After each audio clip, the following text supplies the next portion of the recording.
So now Poe is still where we left off. He is the Dragon Warrior, basically, but he's still finding his way.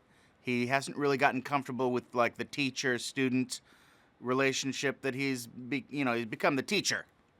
The student has become the teacher, except that he's not really mature enough to fill those shoes. He's no Shifu, let's be honest. He's no Oogway. And he's freaking out a little bit because he's not up to the task. The new responsibilities are kind of weighing down on him.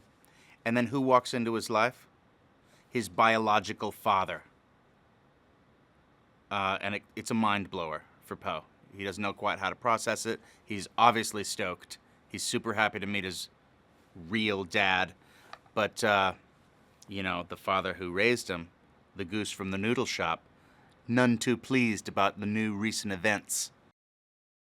This new panda village is kind of a Shangri-La. It's like a lost city in the hills with mist and the mystical hidden powers of a panda village. And really, it's mostly just an emotional, high point for Poe to meet his people. Finally, his whole life, he's had no other pandas. He's always been a fish out of water, and now suddenly he's thrust into this situation where he's surrounded by the love of his own people. So it's kind of an awesome emotional journey for Poe. So we got everybody back from the first two movies with regard to the cast. We got all of the Furious Five, and now we got J.K. Simmons to play the evil Kai, the supervillain. He's amazing. You may have seen him in a little movie called Whiplash. Fantastic performance. Oscar winner. We got Bryan Cranston. A lot of people say, pound for pound, best actor in the world. I don't know if you saw Breaking Bad, but amazing cast we got. When I was just first starting out in the industry, that's kind of how I see Poe, as just like a young, innocent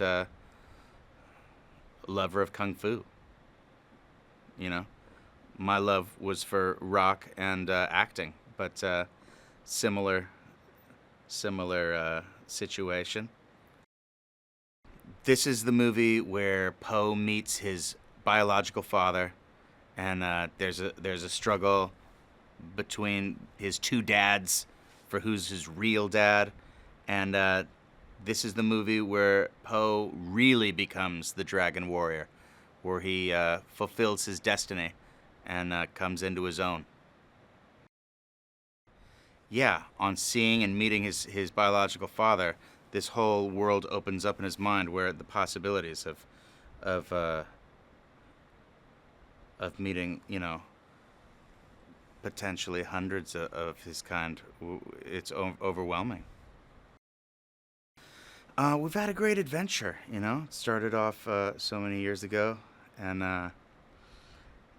we hit it out of the park, and it's one of my, favorite things in my career is having Kung Fu Panda under my belt.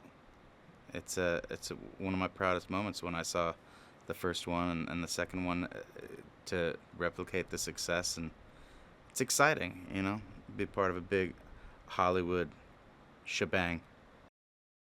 Well, ideally, you want your third part in a trilogy to be the great finale of an arc. You want the beginning, middle, and end. So the big finish.